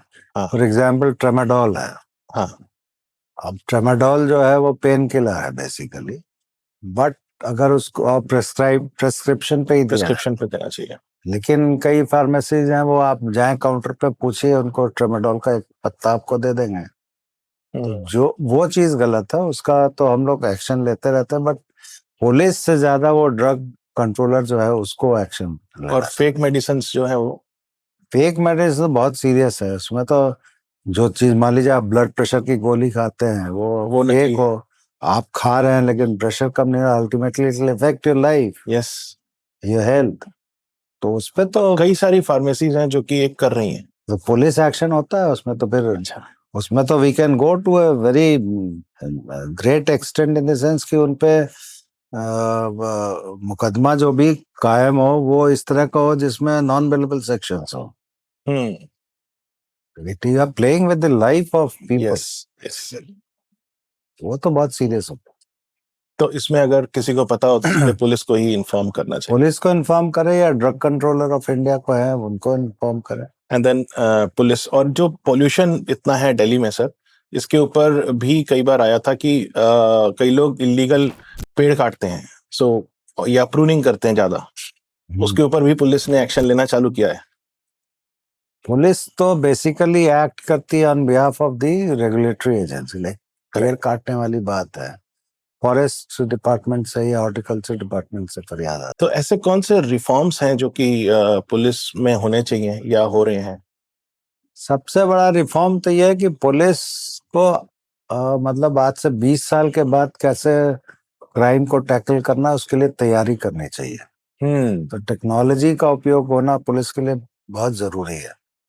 आने वाले समय में अगर आप देखें तो जो क्राइम्स हैं उसका पैटर्न चेंज होने वाला है। वो cyber crime 90% to 95% cyber crimes हो गए। हाँ, जैसे चोरी, डकैती, रॉबरी, ये कम हो जाएंगे और ये होंगी बट उतनी नहीं होंगे जितना आज के टाइम में हो रहा है, क्योंकि it is very easy to make money through the cyber crime, और लोगों को पता भी चल गया है। तो और it's a cyber crime is a borderless crime. Yes, तो उसमें डिटेक्ट करना, इन्वेस्टिगेट करना, इट्स वेरी डिफिकल्ट। तो police has to prepare itself for these types of technological crimes. उसके लिए बहुत जरूरी है स्पेशल आईटी ट्रेनिंग इनके लिए, पुलिस वालों के लिए। टेक्नोलॉजी का। हाँ, वो तो पुलिस जानती है, यूज करती है टेक्नोलॉजी, बट स्पेशलाइज्ड ट्रेनिंग बहुत जरूरी है। सर, आपने सीबीआई के अपने टेन्योर के दौरान विजय माल्या के केस, रॉबर्ट वड्रा का जो लैंड ग्रैबिंग केस था, इनके ऊपर भी काफी इन्वेस्टिगेशन किया। अगस्टा वेस्टलैंड जिसमें हेलीकॉप्टर्स लिए गए थे, उसके ऊपर भी काफी इन्वेस्टिगेशन किया। तो जब ये विजय माल्या के केस की बात करें, वो तो आके उन्होंने बोला भी एक पॉडकास्ट में कि मैंने तो सारे पैसे दे दिए। फिर केस क्या था sir? Temporary misappropriation is also a crime. ये थोड़ी है कि आप लोन लीजिए, मिसयूज कीजिए, फिर 20 साल के बाद कहिए कि आप मेरे पैसे ले लो, बाद में कुछ क्राइम नहीं किया। ऐसा थोड़ी होता है। मतलब आपने चोरी करी, आपने पैसा यूज अगर किया कार के लिए लोन लिया और आप किसी और चीज में उपयोग कर रहे हो तो it's a crime. It's not a, it's a public money है, टैक्स पेयर्स मनी। तो बैंक में किसका पैसा है? सही बात है। और बैंक लोन कहाँ से देती है? आपका और हमारा ही जो इन्वेस्ट किया वो पैसा है, उसी में से देते हैं ना, जनता का ही पैसा है। तो फिर you can not play with that money. आप ठीक है, अगर उनको इतना ही शौक है तो फॉरेन बैंक से क्यों नहीं ले लिया, या प्राइवेट इन्वेस्टर से क्यों नहीं लेता है पैसा? हाँ, इंडियन बैंक्स का पैसा लेके आप बाहर ले जाइए और फॉर्मूला 1 में और इधर उधर यूज कीजिए। What is that? Its share crime, nothing else. तो इसमें फोरेंसिक अकाउंटिंग का रोल था? बिल्कुल बिल्कुल रोल था। And you led that piece also? We got it done through the ENY ने किया था, SBI अपॉइंट। अच्छा, तो प्रॉपर आपने फोरेंसिक ऑडिट करवाया इसका? कुछ ऐसा एविडेंस आया जिससे पूरा टर्निंग पॉइंट हो गया केस का? केस में देखिए, बेसिकली चीटिंग के केस में क्या आपको साबित करना होता है कि आपका इंटेंट था कि आपने पैसा लिया, उसको मिसयूज किया, and you gain wrongfully, and the other side lost it wrongfully. Wrongful loss, wrongful gain, इसी चीज को एस्टेब्लिश करना है। और उसमें इंटेंशन एस्टेब्लिश करना है। अब इन्होंने लंदन के कोर्ट में ये प्ली ली थी, it's a business failure, it was not my intention. हम लोगों ने इन्वेस्टिगेशन में जब इनका इंटरनल इनका जो सर्वर था उसको सीज करके उसको पूरा फॉरेंसिकली एग्जामिन किया, each and every email which was circulated within the group, okay, and that revealed his mind. मतलब he if he is If the accused is writing in his email, ये जो पैसा bank का आएगा इसको इस जगह नहीं इस जगह यूज करना है, अच्छा, और उनका अगर CFO मना कर रहा है तो उसको ओवररूल करना है, तो that reflects the intent of the person. So that was the turning point, of course. तो वो पूरा एविडेंस था, सब कुछ था। तो CBI बगैर एविडेंस के नहीं आगे बढ़ती है। CBI इन्वेस्टिगेशन में अगर एविडेंस मिलता है तो nobody can stop cheating a person, और एविडेंस नहीं मिलता है तो nobody can force to cheat a person. और इकोनॉमिक ऑफेंडर स्पेशली जब वो कंट्री छोड़ के भाग जाएं, कितना तो भाग चैलेंजिंग हो जाता जाता है। है। हाँ बिल्कुल, चैलेंजिंग तो बहुत होता है, because उनको लाना, अब extradition process itself was very tedious, but we fought and won in the court. जो भी रॉबर्ट वड्रा का लैंड ग्रैबिंग केस था जिसमें आपने इन्वेस्टिगेशन किया था, तो इसमें तो डेफिनेटली बहुत ज्यादा अलग तरह के चैलेंजेस आए होंगे, पॉलिटिकल सेंसिटिव था ये काफी। नहीं, कोई चैलेंज, पॉलिटिकल प्रेशर मैंने आपको बताया ना, मेरे ऊपर तो खैर नहीं आ सकता है, किसी के ऊपर आएगा। If I am the in charge तो ऑफ गवाह मिले सर इसमें? है, गवाह मिले? कहीं ऐसा तो नहीं कि गवाही नहीं मिले बिकॉज आपको CBI का इन्वेस्टिगेशन डॉक्यूमेंट्स बेस्ड इन्वेस्टिगेशन होता है, नॉट बेस्ड, और डॉक्यूमेंट कभी झूठ नहीं बोलता है। वो आज कर लीजिए या 50 साल के बाद, वो डॉक्यूमेंट वही बोलेगा जो डॉक्यूमेंट में लिखा हुआ है, तो इसमें किसी गवाह की जरूरत नहीं रहती। तो ये क्या खाली एक लैंड डिस्प्यूट केस था या लार्जर कॉन्स्पिरेसी थी? मैंने जब तक इन्वेस्टिगेट किया था, we could find out that it was a larger conspiracy, but उसके बाद जब मैं CBI में नहीं था तो उसके बाद केस का क्या हुआ मुझे पता है। और अगस्टा वेस्टलैंड वाला जो था वो हाई प्रोफाइल ब्राइबरी केस था, इसमें काफी स्कैंडल हुआ। क्या क्या था सर, मतलब what was the money trail like, how did you unearth it, कैसा निकाला आपने उसको? ये तो 2013 में 12-13 में एक्सपोज हुआ था, इटली में एक्सपोज हुआ था, वहाँ कन्विक्शन हुआ था फर्स्ट कोर्ट में।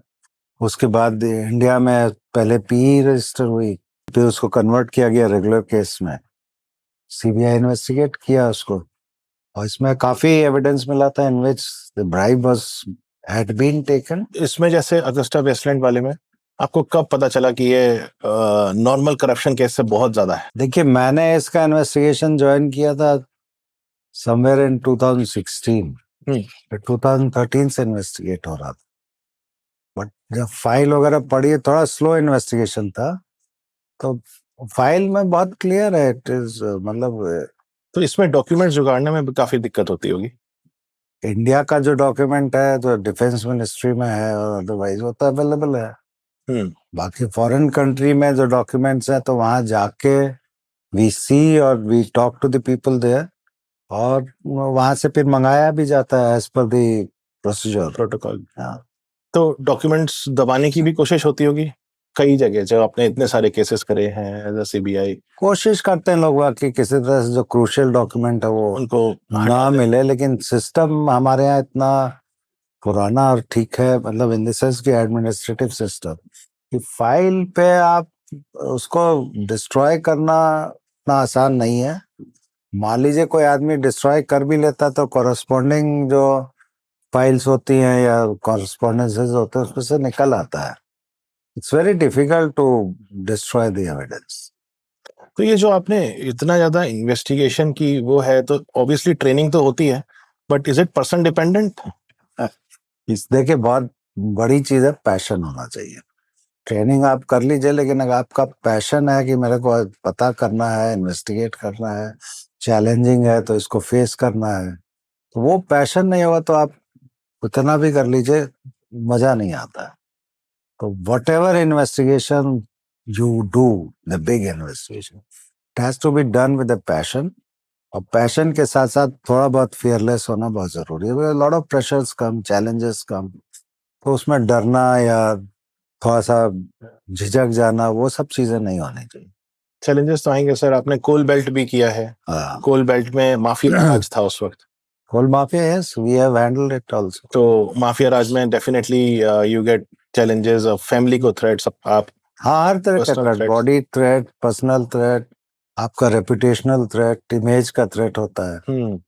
और कहीं ना कहीं शायद वो लोग ब्राइब भी ऑफर करते होंगे कभी ना कभी। ब्राइब ऑफर करते हैं, बिल्कुल करते हैं, और बहुत बड़ा बड़ा अमाउंट ऑफर करते हैं। ओके। नारायण साईं वाले केस में जो मैंने हैंडल किया था सूरत में, तो बहुत ही बड़ा अमाउंट ऑफर किया अच्छा, था। बड़ा मतलब कितना? एक मल्टी है एक एस्टिमेट अगर लगाएं कितना?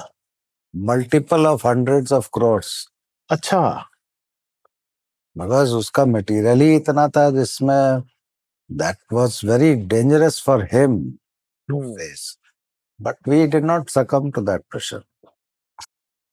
सर इसको कैसे एक इंडिविजुअल तो हटा सकता है, बट एज अ पूरी टीम आप इतने 80,000 90,000 लोगों की टीम में। मैंने कहा ना, लीडर पे बहुत डिपेंड करता है। मेरे परसेप्शन में corruption flows from the top.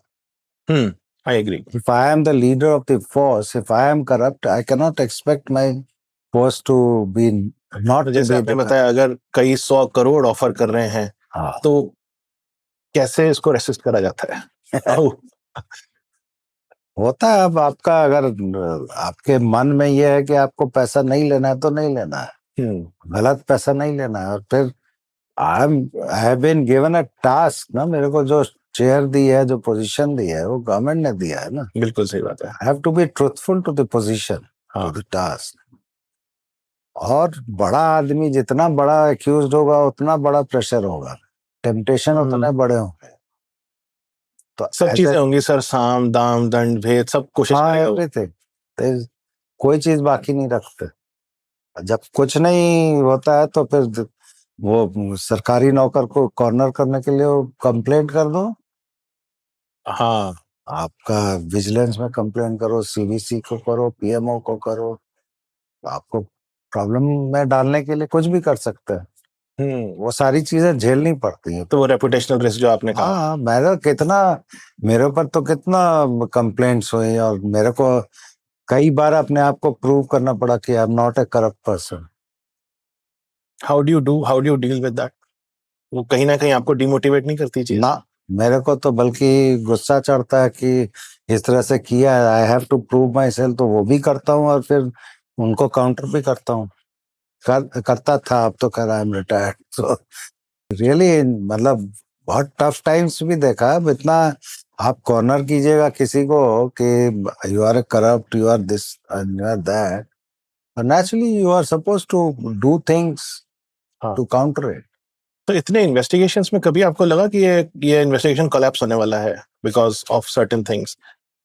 भाई, आपकी काबिलियत वही है ना कि अगर इन्वेस्टिगेशन कोलैप्स होने वाला है, आपने नहीं होने दिया, उसको मजबूत किया, तो दैट इज योर काबिलियत। फॉर एग्जाम्पल, गोधरा वाला आप इंसिडेंट डिस्कस कर रहे थे, व्हेन आई ज्वाइंड, तो उस इन्वेस्टिगेशन को ब्रेक बाय ब्रेक हम लोगों ने उसको तैयार किया, रिकंस्ट्रक्ट किया। वो भी तो that is your competence, that is your काबिलियत। आप किसी पोजीशन पे हैं तो उसको आपको प्रूव तो करना पड़ेगा ना, you are competent enough to handle. और व्हाइट कॉलर केस में, जो व्हाइट कॉलर क्राइम्स होते हैं, उसमें एविडेंस इकट्ठा करना कितना मुश्किल होता है कंपेयर टू अ मर्डर या ऐसा टेररिस्ट एक्टिविटी?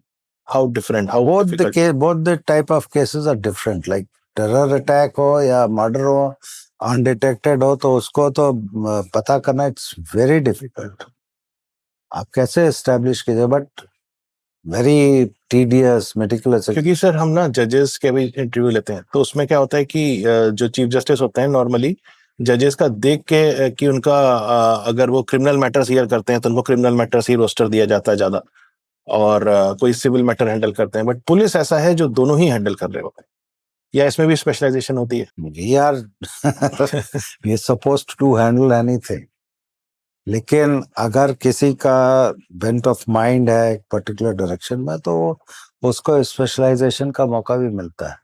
अच्छा। जैसे for example, officers go into IB, intelligence का होता है, तो उसी में दे ग्रो इनटू दैट। कुछ लोग जाते हैं इन्वेस्टिगेशन में, सीबीआई में चले गए, तो दे वर्क इन सीबीआई में भी इन्वेस्टिगेशन व्हाइट कॉलर भी हो रही है और क्रिमिनल भी हो रही है? बिल्कुल, स्पेशल क्राइम्स का भी है और एंटी करप्शन केसेस भी। हाँ। सो जब आप व्हाइट कॉलर क्राइम्स करते हैं, how difficult is it to gather evidence? और जो डॉक्यूमेंट पढ़ना बहुत पड़ता है, और when you connect the document with the criminal, it's with intention. With intention. Intention साबित करने के लिए बहुत मेहनत करनी पड़ती है। ट्रस्ट फंड स्कैम भी इन्वेस्टिगेट किया था आपने।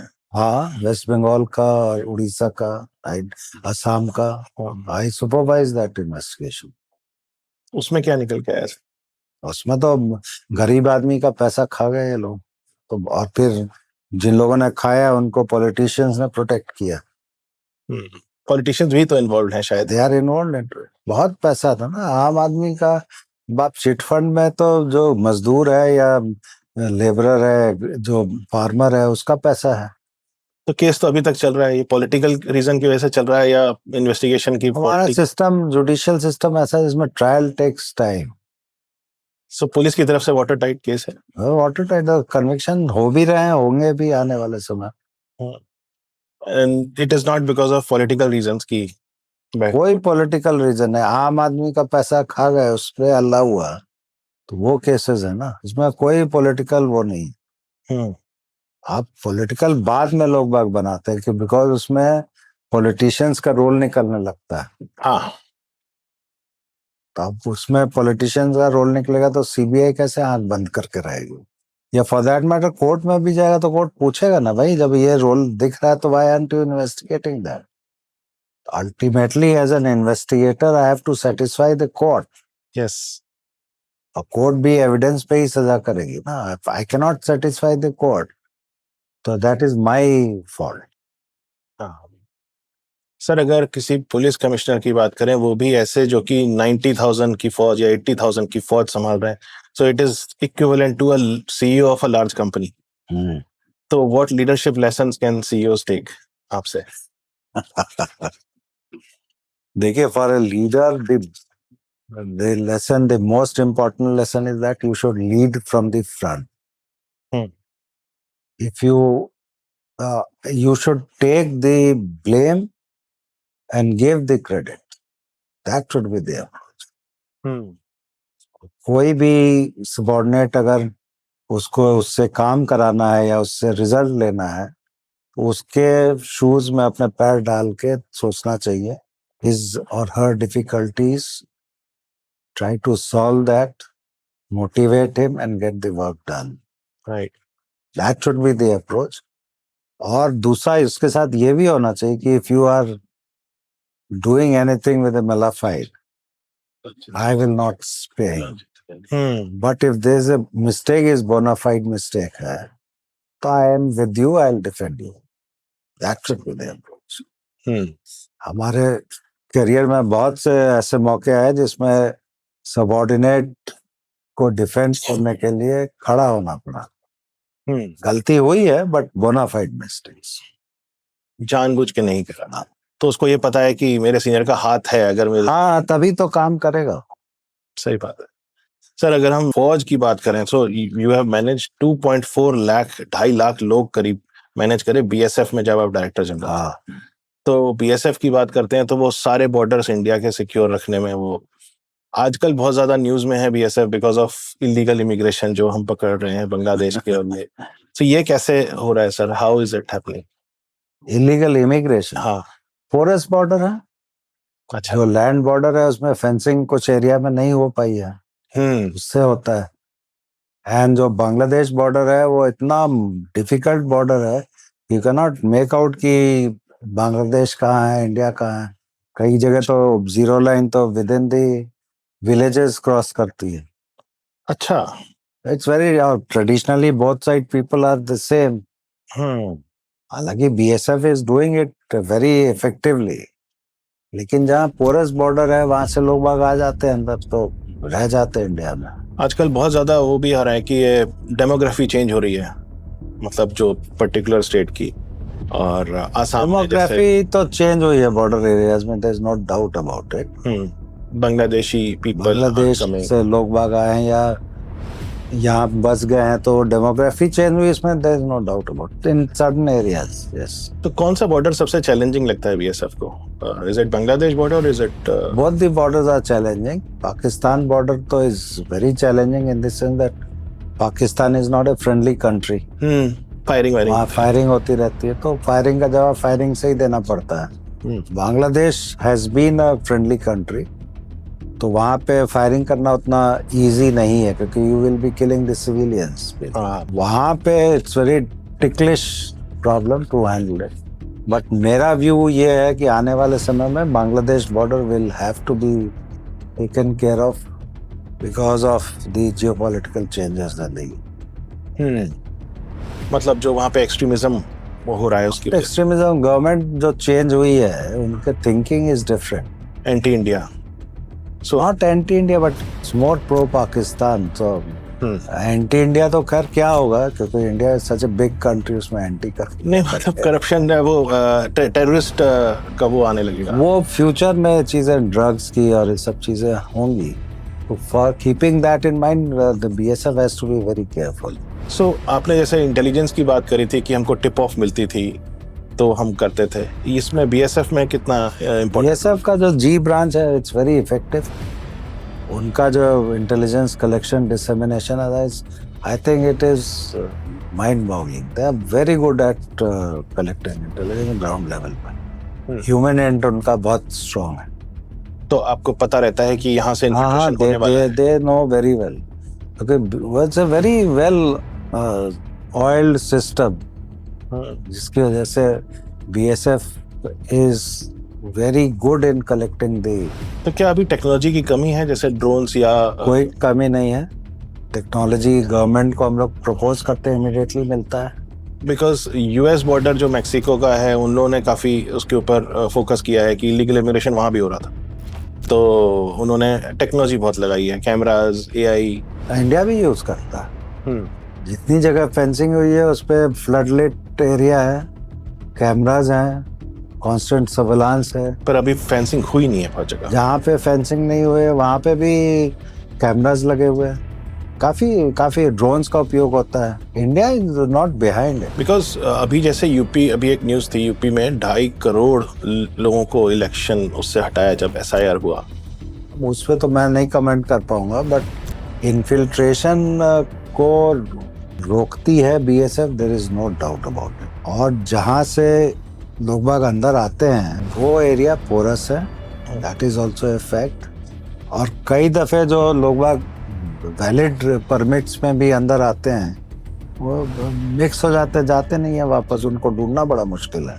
और क्या ड्रोन्स का यूज टेररिस्ट एक्टिविटी में भी हो रहा है जैसे ड्रॉपिंग ऑफ वेपन्स और समथिंग? वेस्टर्न बॉर्डर पे है ये। अच्छा, आर्म्स ड्रॉपिंग, ड्रग्स ड्रॉपिंग ये करते हैं। The smugglers are using it, yes. And how is that stopped?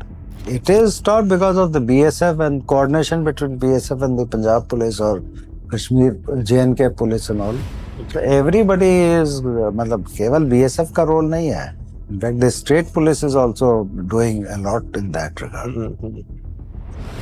How is it difficult कि इतना challenging weather में कश्मीर में या कहीं पे It's very difficult to manage the border, guard the border in difficult terrains or difficult weathers.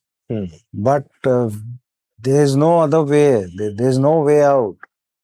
We are the border guarding force, the BSF, and we are the first line of defense. Even army is not in front. तो war time में आती है army. कुछ ऐसा भी incidents हुए हैं जहाँ पे आपने मेजर सिक्योरिटी थ्रेट बचाया हो जो लोगों को शायद नहीं पता है अभी तक? काफी इन्फिल्ट्रेशन हम लोगों ने रोका है बीएसएफ ने। जो हथियारों के साथ हो रहे थे? हथियारों के साथ, ड्रग्स के साथ। We have killed people who were trying to come in the Indian territory with weapons and drugs. काफी है, काफी इंस्टांसेस। कुछ ऐसे अनयूजुअल इंस्टेंस जो आपको याद हो एक आधा? अनयूजुअल नहीं है, वो सब वहां से जो भी इन्फिल्ट्रेशन की बिड होती हैं वो उस एरिया के लिए यूजुअल है। बीएसएफ के लिए भी यूजुअल है because we are supposed to handle that only. तो ये इंटेलिजेंस के बेसिस पे एक्ट करता है या इमीडिएटली देख के? इंटेलिजेंस के बेसिस पे। और कुछ तो चूंकि रात के टाइम में वो बिड्स होती हैं दिखता है because of the cameras and the equipments and all, तो वी एक्ट। तो अगर इन्फिल्ट्रेशन हो रहा है, how quickly can the BSF respond? Immediate. उसमें कुछ नहीं। If somebody is trying to cross the border illegally, they are suppose to kill them. अच्छा, और क्या, तो फायरिंग करनी पड़ती है। Okay. So can we learn something from Israel और यूएस जहां पे बहुत बॉर्डर कंट्रोल स्ट्रिक्ट है, या आर वी डूइंग इट? उनको हमसे सीखना चाहिए बेसिकली क्योंकि उनका बॉर्डर कंट्रोल जो है वो it's difficult in their sense, because वहां आना जाना बाई रोड इस तरह से होता है, या हमारे यहाँ जो बॉर्डर्स हैं it's very difficult terrain, we are manning very difficult terrain. It's not a plain border ना, हिली ट्रैक्ट्स है, जंगल्स हैं, वैलीज हैं, कहीं कहीं तो नदी के बीच में से बॉर्डर है। नदी के बीच में से बॉर्डर है। सर, आपने director general of civil aviation, bureau of civil aviation में भी रहे। सो जो सिक्योरिटी मैनेज करता है एयरपोर्ट की, आई थिंक सीआईएसएफ करते हैं ना, सेंट्रल इंडस्ट्रियल सिक्योरिटी। तो what is the difference between this and The BCAS, जो Bureau of Civil Aviation Security, हाँ, that is a regulatory authority. Okay. And CISF is the executing authority. तो जितने भी guidelines हैं, SOPs हैं, वो हम लोग ड्राफ्ट करते हैं। CISF is supposed to follow that. follow that? Okay. तो now the sophisticated terror attacks are there, या उनकी हाईजैक की बातें होती हैं, how do you deal with that? उसको कैसे आप अपने आप को प्रिपरेशन करके उसके हिसाब से बनाते हैं जो भी एसओपी? At the airport. हाँ जी। एयरपोर्ट पे we are very dynamic in the sense कि जो भी हैपनिंग्स हो रही हैं उसके हिसाब से अपने एसओपीज को ट्विक करते रहते हैं, इंप्रूव करते रहते हैं। What are the biggest security threats अभी जो इंडियन एयरपोर्ट्स में फेस होंगे या होंगे? ड्रोन्स। अच्छा, swarming of drones, attacks through drones, और ये जो जीपीएस जैमिंग है वो होगी। All those things are very serious. GPS spoofing हुई थी शायद अभी। स्पूफिंग, जैमिंग दोनों होता है। स्पूफिंग से भी इट्स वेरी डेंजरस, बिकॉज अभी कुछ दिन पहले अपना इंदिरा गांधी इंटरनेशनल एयरपोर्ट पे हुआ था। हाँ, स्पूफिंग से तो इट्स वेरी डेंजरस। फ्लाइट बगैर हाईजैक किए वो दूसरी जगह ले जा सकते हैं if the pilot is not alert. सो ये भी आप ये भी कंट्रोल में आता है? नहीं, हमारे कंट्रोल में। We can only lay down the guidelines. CCTV cameras हैं, उनके मॉनिटरिंग होती रहती है, फिजिकल सिक्योरिटी है, पेट्रोलिंग है। सर, कई बार ऐसा भी लोग होते हैं जो कि एयरपोर्ट में उन्होंने टिकट भी लिया, सिक्योरिटी क्लियर कर लिया, अब किसी तरह से वापस आना चाह रहे हैं, is it possible? No, they can never come back, उनको flight they cannot get out of, they should cancel their tickets and get out of the airport. नहीं, बट सिक्योरिटी क्लियरेंस भी हो गई है, सब कुछ हो गया, बोर्डिंग पास मिल गया, उसके बाद तो बहुत मुश्किल है, unless there is a valid reason for that. Okay. Is there a process for that? Yeah, there is a process. They should contact the airlines officials, CISF official, security official. हाँ। Give them 1980s में 90s में hijack के बहुत सारे instance हुए थे India में, अब फॉर्चुनेटली नहीं हो रहे हैं। because CISF is doing a wonderful job.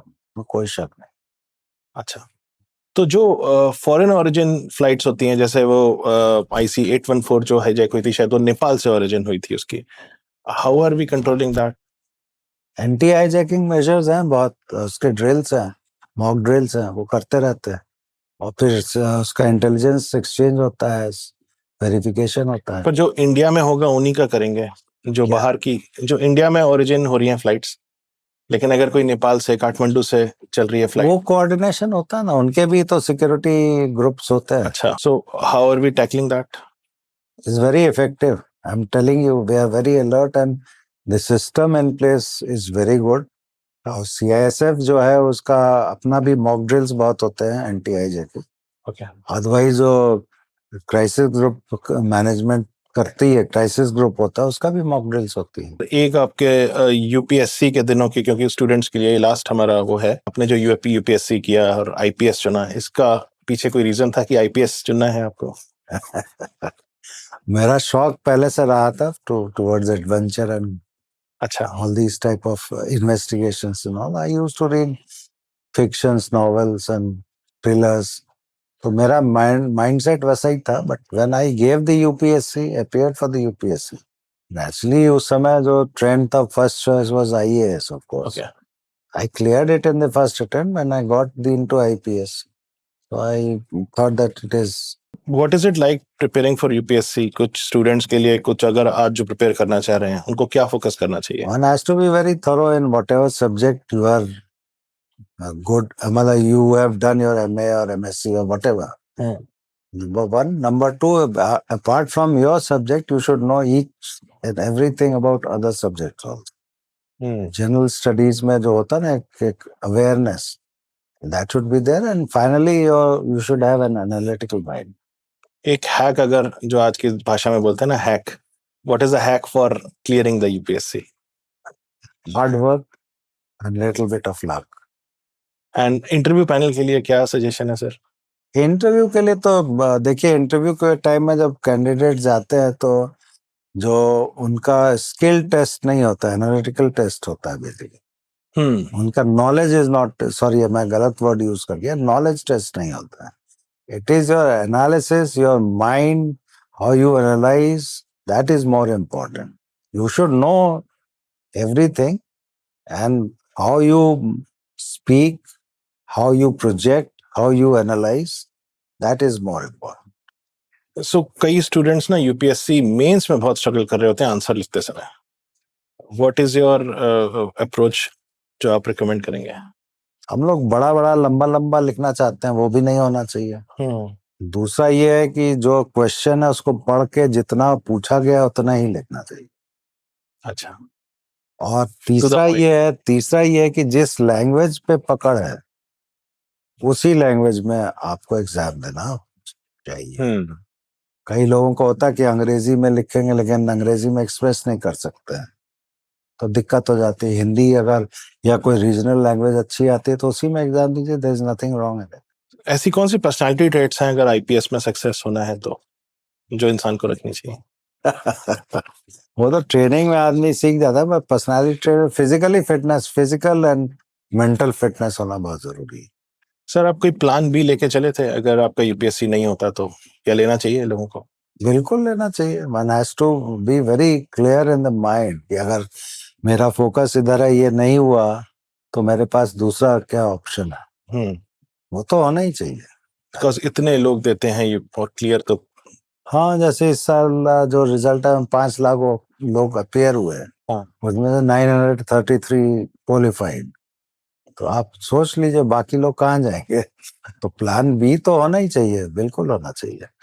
सो ऐसे लोग जो कि बार बार फेल हो रहे हैं उनके लिए क्या आपका, बिकॉज आपने फर्स्ट अटेम्प्ट में क्लियर किया और ये बहुत बड़ी चीज है. देखिए आजकल जो फेलियर है वो ये नहीं समझना चाहिए कि मेरे में कुछ कमी है. कंपटीशन इतना ज्यादा है कि 0.2 0.3 उसके ऊपर आदमी निकल जाता है ऊपर डिफरेंस पे. तो उसमें अपना they should not lose heart. Attempt अगर है आपके पास तो पूरा अटेम्प्ट लीजिए एंड कॉन्फिडेंस होना चाहिए. और सेकेंडली अगर आपको ये लगता है कि मेरा कॉन्फिडेंस शेक कर रहा है, then go in for the plan B. And last question is कि what skills beyond academics should UPSC aspirants start developing? Leadership, communication, कुछ और? Communication is important. Leadership quality is very important, because आपका bent of mind पता चल जाता है interview में कि आप किस तरह के हैं. और communication, how you communicate, how you behave, थोड़ा सा मतलब अपना जो बिहेवियर है या जो आपका बात करने का तरीका है, it should be pleasant. Right. How different is the policing compared to what we study? मतलब जब हम सोचते हैं, इमेजिन करते हैं पढ़ाई के दौरान, उससे एक्चुअल में कितना डिफरेंट है? Policing is a very different and difficult task. Very different from जो आपने इमेजिन किया होगा. हाँ बिल्कुल. आइडियलिस्ट के तौर पे नहीं देखना चाहिए. One has to be practical and one has to see that no system is perfect. How much you can contribute to improve the system. Negative mindset से नहीं जाना चाहिए. Right.